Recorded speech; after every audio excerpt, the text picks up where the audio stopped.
everybody? Hi, Ma'am Messi! Welcome to our What I Learned channel. So, for today's video, we will have a mukbang challenge. So, we prepared manga, Mingo. bagoong, and pansit canton. So, first, let's have a taste test. Okay.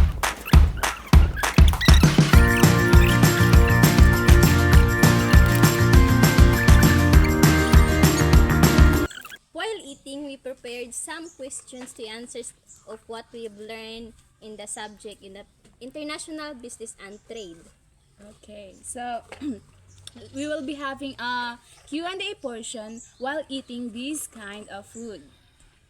While eating, let's do the Q&A portion, and Ate Burley is the first one to answer the first question.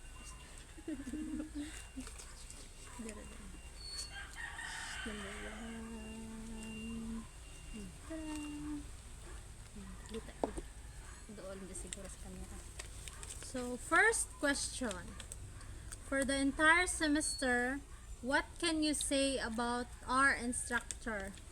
So, for me, our instructor is beautiful inside and out. She is also knowledgeable, and in many ways, she is an academic achiever in her student's life. She is approachable and willing to teach you, and the way she discussed it in step by step for us to understand clearly. So having someone or having an instructor who is not only knowledgeable but also approachable and willing to teach in a clear and structured way can make a huge difference in your learning experience. So next. Okay, so for me, there is only one word that I could describe to the one of the most gorgeous accounting instructor. It is the word amazing. She amazed me that I could not see any and she amazed me that I could not see any of her mistakes. She amazed me in everything, the way how she prepared everything, the way how she did her lecture. Kanang, did you know that the first time she entered our room, Von Roy approached me that we somehow look alike, but I beg to disagree because she is very, she is kanang, her beauty is Flying. her beauty is Explainable. yes, very good. Her beauty is unexplainable. Yes. So the lecture in her lecture, the lecture may sounds gonna it is hard. May sounds hard at first, but you know it was very easy because she explained it with more eagerness and passionately. Ako na. While me, I can say to Ma'am Messi, so I know her since I'm in high school, and way back then, I know her that she's got a beauty like inside and outside. She's very very nice and kind person, and like she gives light to the person that surrounds her. Like she's really bubbly, she's really friendly, and so up until now she's still the same. Like she gave, but in more upgrade way. Like so before she's like a flying fireflies, but now she's walking sunshine. Wow! Sana wala. Okay. Tinood to, ma'am. Yeah. Okay. Sunod. Okay. Second question.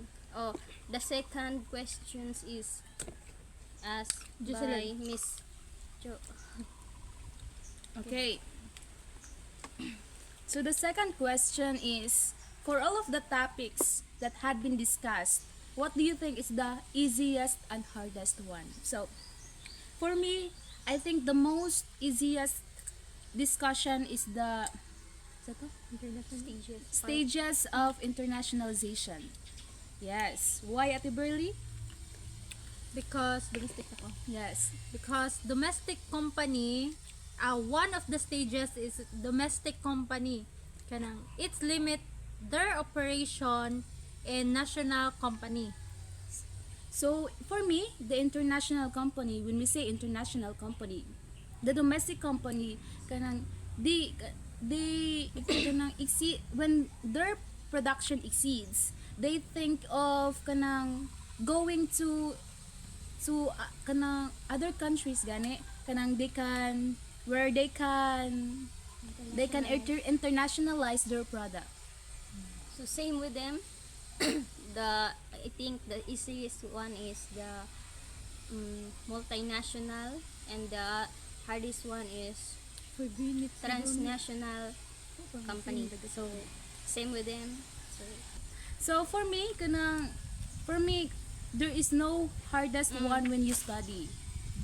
plus you teach us in a very good way. Then you explain it in a real life situation. Okay, let's proceed to number 3. So the first one to answer is Reggie. And here it goes. For the whole semester, what have you learned that you can apply in real life situations soon?